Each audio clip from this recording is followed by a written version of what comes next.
Elon Musk warns the groundwork is being laid for something far worse than 9/11. Obtained White House records reveal the Biden administration admitted to flying hundreds of thousands of illegal migrants into the country.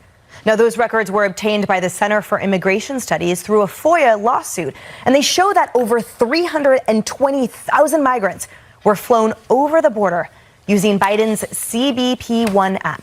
However, in responding to that info request, listen to this. The administration refused to reveal just which U.S. airports those migrants landed at.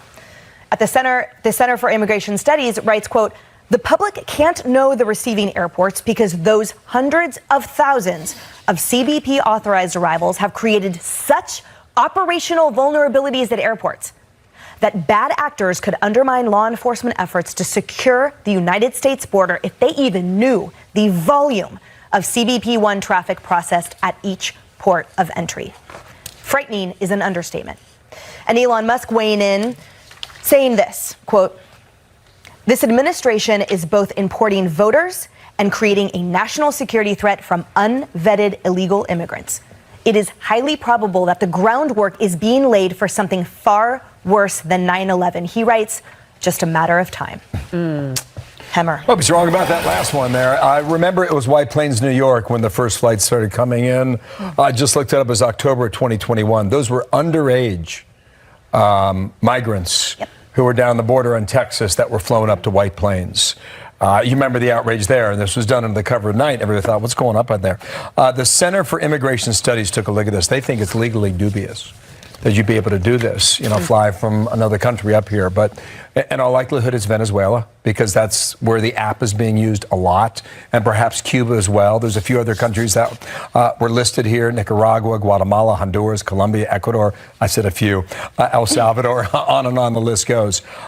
They should tell us where they're coming from, and they should tell us where they're going now. That's right.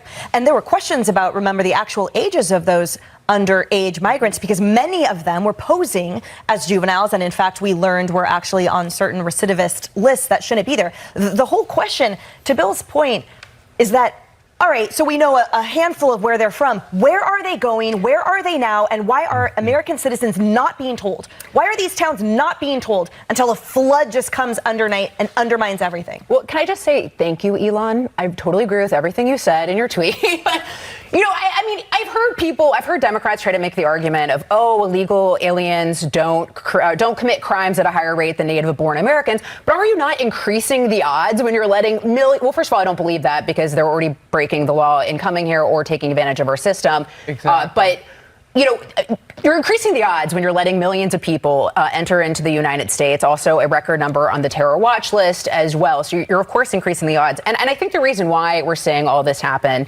is something that Biden's AG, Merrick Garland, said the other day. And he said that voter ID requirements and restrictions on ballot boxes are discriminatory, burdensome, and unnecessary. So you're simultaneously allowing millions of people to enter into the United States, newcomers, as Joe Biden says it, while also saying you want to get rid of voter ID requirements. You do the math.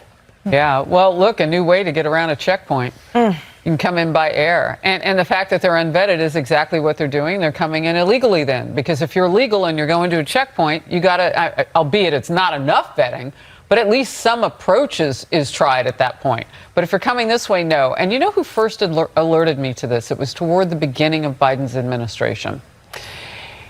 Senator Marsha Blackburn of Tennessee said, "Harris, I've got a couple pictures. There are these flights that are landing with kids in the middle of the night in my state of Tennessee."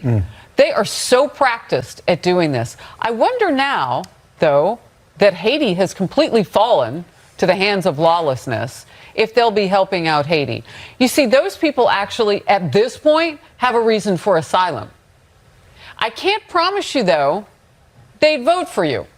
I don't know. You'd have to talk with each of them. So Biden, don't insult anybody by telling them that just because you flew the black people here, if you choose to do that, they'll vote for you. But my question is, why the countries that are on that list? The lawlessness in Venezuela is heart disturbing. I mean, is there a reason for asylum for them? You've already said 500,000 could have visas.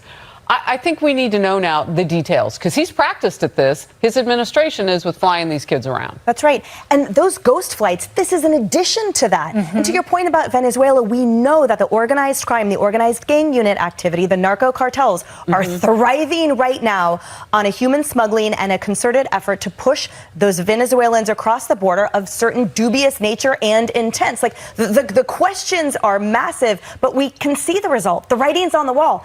Elon Musk said it, and we know what's happening to our cities that are being depleted of all resources and safety.